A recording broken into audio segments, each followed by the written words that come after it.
سب سے بڑے کو، ذل کہتے ہیں سب سے چھوٹے کو۔ خدا کہتا میرا علی کے سوا کوئی بھی ولی نہیں ہوتا۔ آئے ہائے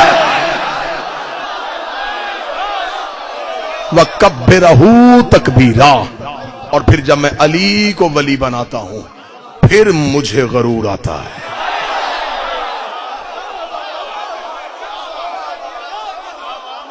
میری ولایت یہ نہیں، میں تمہارے سجدوں پہ ناز نہیں کرتا، تمہاری 2 رکعت کی نماز میرے غرور کے لیے نہیں ہے۔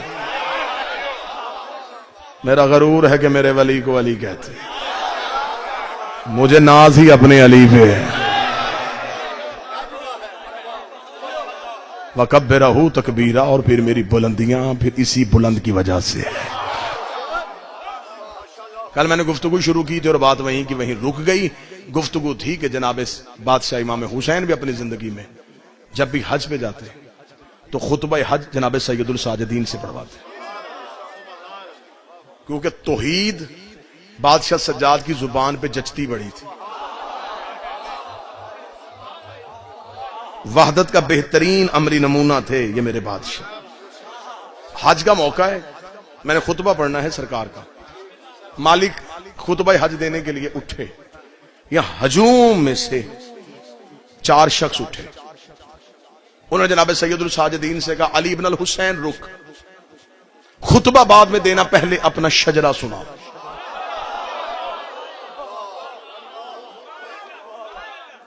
مولا سجاد کے رخ رحمت پہ سرخی آئی،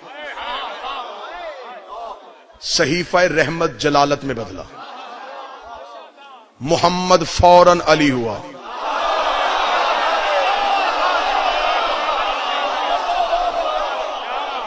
ہیبت الہیہ یوں نور بن کے چمکی۔ مولا سجاد نے انگلی کا اشارہ کر کے تم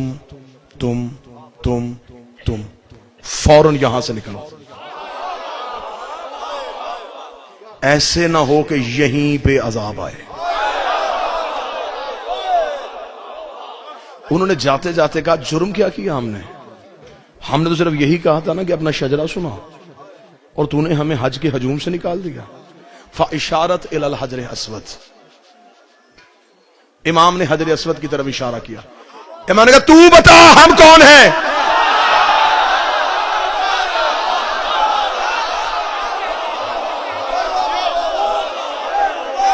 حجر اسود نے پھر خطبہ دیا، اس خطبے کو تاریخ میں کہتے ہیں خطبہ ابیض، سفید خطبہ۔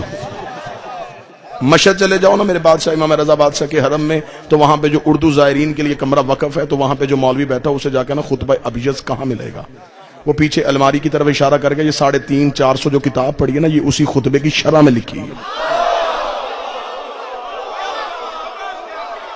اسے خطبہ ابیض کیوں کہا گیا؟ اسود نے دیا تھا۔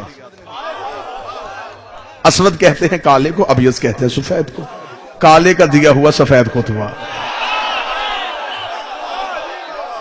اسود کا دیا ہوا نورانی خطبہ۔ حجر اسود بول پڑا، جب حجر اسود بولا تو لوگوں کے رنگ تبدیل ہو گئے۔ انہوں نے سرکار بادشاہ علی زین العابدین کو گھیرے میں لیا اور لے کے کہا مولا یہ پتھر کیوں بولا؟ امام نے کہا یہ پتھر نہیں ہے۔ شاید اب یہ بات پہلی بار سماعتوں سے ٹکرائے تو دل سے دعا نکلنی چاہیے۔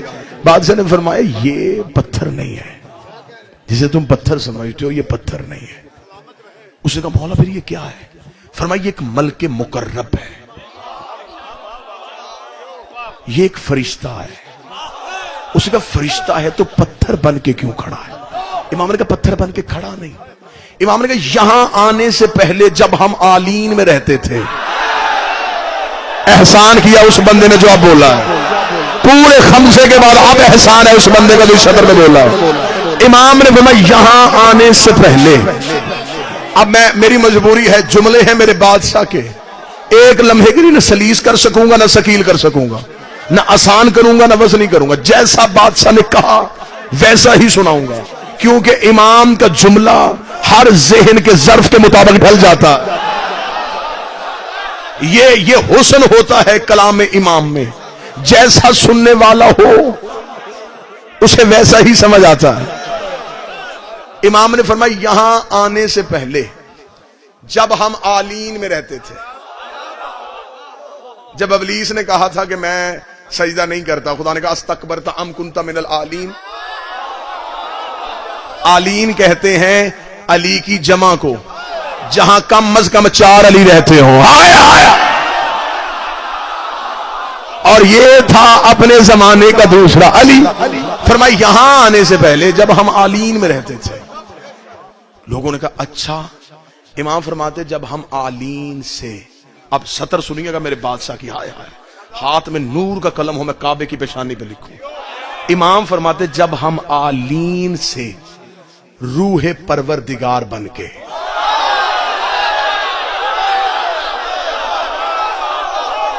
جب ہم فَإِذَا سَوَيْتُهُ وَنَفَخْتُ فِيهِ مِنْ رُوحِي، جب ہم نے آدم میں اپنی روح پھونکی. مولا فرماتے جب ہم آلین سے روح پروردگار بن کے صلب آدم میں آئے، ہم آلین سے روح پروردگار کی صورت میں صلب آدم میں آئے، تو یہ ملک مقرب جب ہم آلین میں رہتے تھے یہ ہمارے دروازے کا پہرے دار تھا. جب ہم صلب آدم میں آئے تو یہ ہماری جدائی میں رویا. خدا نے کہا جنت میں روتا ہے؟ اسے کہا میری جنت یہ نہیں، ہائے میری جنت یہ نہیں، میری جنت تھی ان کی نوکری جنہیں تو نے روح پروردگار بنا کے صلب آدم میں منتقل کیا. مولا فرماتے ہیں کہ خدا نے پھر اس ملک مقرب سے کہا کیا چاہتا ہے؟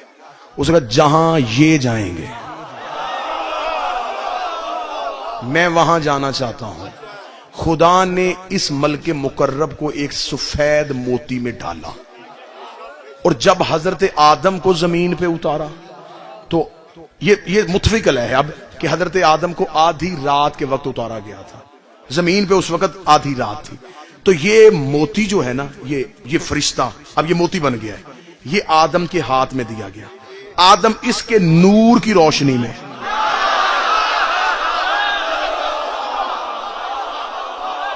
اب مجھے نہیں پتا کون سا ظرف قبول کرے گا اور میں تنہا بھی رہ جاؤں گا تو مجھے پھر بھی بارے میں ہے. آدم ہمیں ہدایت کرنے آ رہا تھا اور یہ آدم کو ہدایت کر رہا ہے.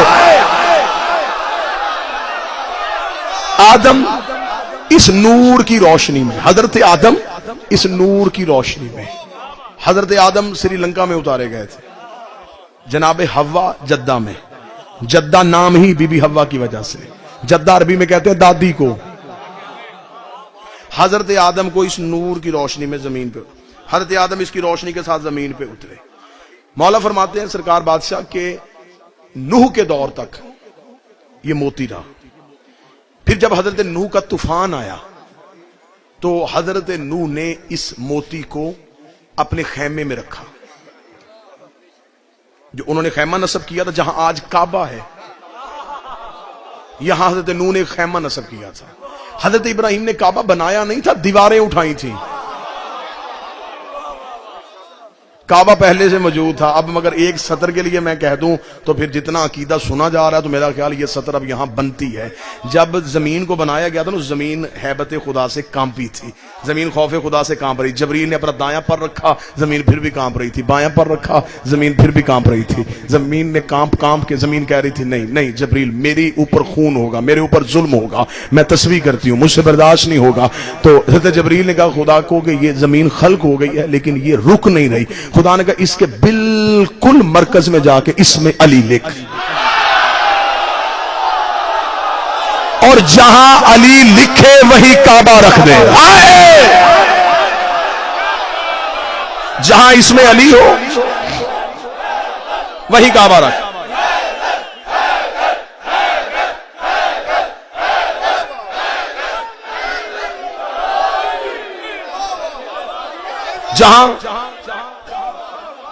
جہاں اس میں علی لکھے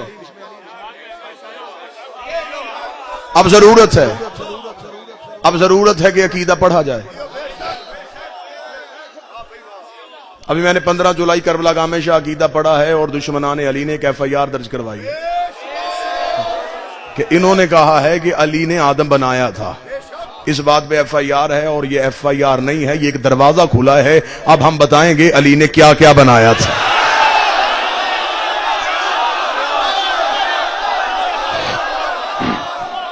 بس دعا ہے مالک سے کہ مالک علی مولا علی مولا.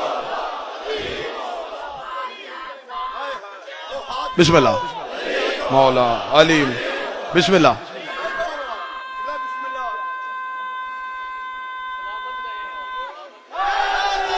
یار ڈر نہیں, ایک لمحے کے لیے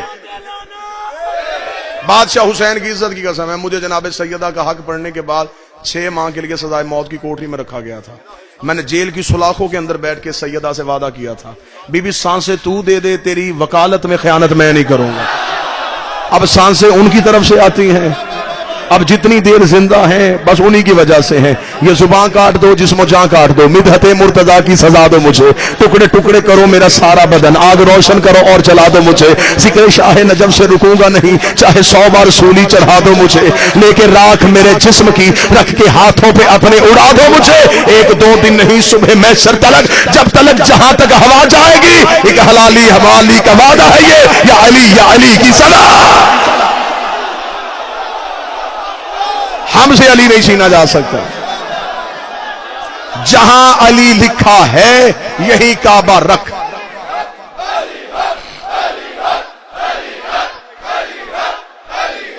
بسم اللہ سرکار, بسم اللہ.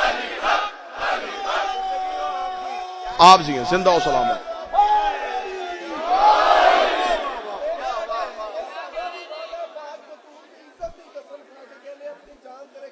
بسم اللہ. پاک سید آپ کو بس انشاءاللہ جب کبھی لشکر کی ضرورت پڑی تو یہ لشکر حاضر ہے. لفظ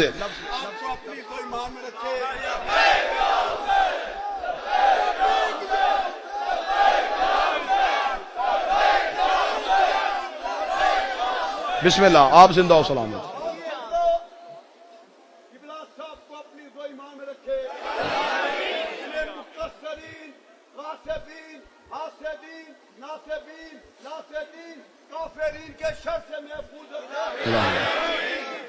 سلامتی کے لیے اتنا بلند نعرہ لگائے کہ جہاں بھی ان کا دشمن آباد ہے وہ وہی تباہ و برباد ہو جائے. اور اتنا بڑا نعرہ چاہیے جتنا قبلہ سے پیار کرتے ہیں, اٹھا مار کے امام کی بارگاہ میں نعرہ جا رہا ہے, اور یہ نعرہ قبلہ کی حفاظت بن کے آئے گا. اٹھا مار کے پنجاب کھول کے بلند کے نعرہ جی, ہر حسینی جی ہے, ہر عزادار جی ہے, ہر ماتمی جی ہے. جہاں علی لکھا ہے یہیں کعبہ رکھ کے آ جائے. جناب نوح کے دور تک یہ سفید موتی کی صورت میں رہا. جب حضرت ابراہیم نے باقاعدہ کعبے کی دیواریں بلند کی تو پھر حضرت ابراہیم نے خدا سے پوچھا کہ میرے اللہ اس کے لیے کیا حکم ہے. خدا نے کہا اسے ایک پتھر میں رکھ. اب اگلی صدر دیکھیں کہ کون بندہ موضوع سن رہا تھا. فرمایا اسے ایک پتھر میں رکھ اور اسے کعبے کے دروازے پہ ویسے ہی کھڑا کر دے جہاں یہ وہاں کھڑا ہوگا.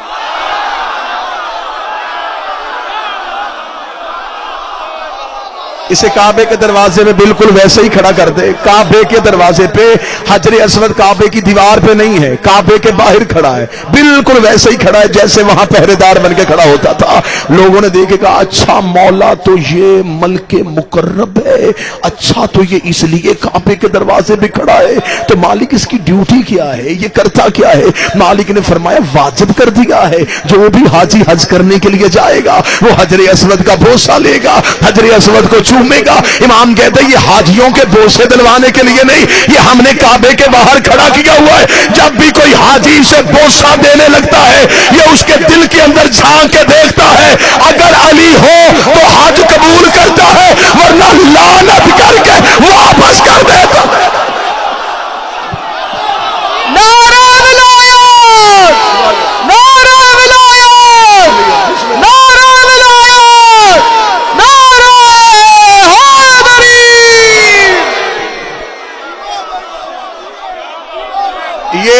دلوں کے اندر جھانکتا ہے.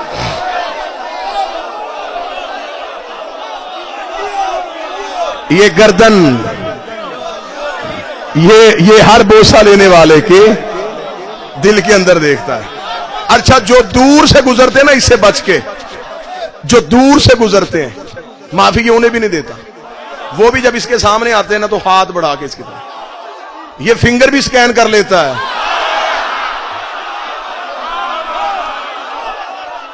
یہ ہاتھ بھی پہچان لیتا ہے کہ ماتمی کا ہے کہ نہیں ہے. آئے آئے آئے.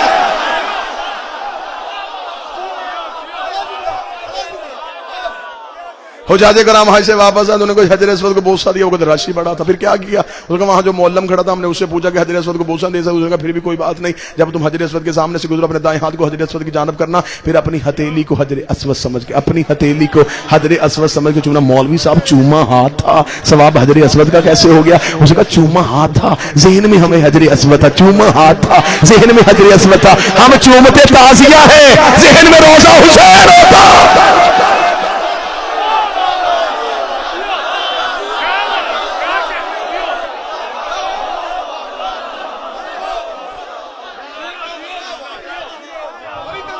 بسم اللہ. سید الساجدین نے بتایا یہ ہمارے دروازے کا پہرے دار. حجر اسود نے خطبہ دیا سجاد میں. اس نے کہا الحمدللہ الذی جعل ابیہا بقدوم القبلۃ. اس کا تعریف ہے اس اللہ کی جس نے اس کے بابے کے قدموں کی وجہ سے اسے کعبہ بنایا.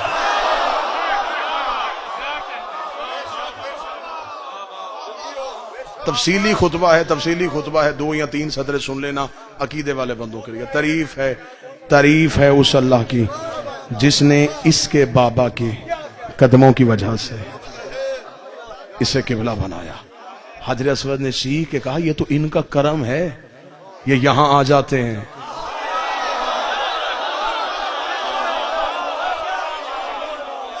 ورنہ یہ جہاں ہوتے کعبہ چل کے وہاں آتے. اور تاریخ کی کتابوں نے لکھا ہے جب حسین مولا نے احرام توڑے تھے تو کعبہ بنیادوں سے چلا تھا. حسین پلٹ کے واپس اور کعبے کی دیوار پہ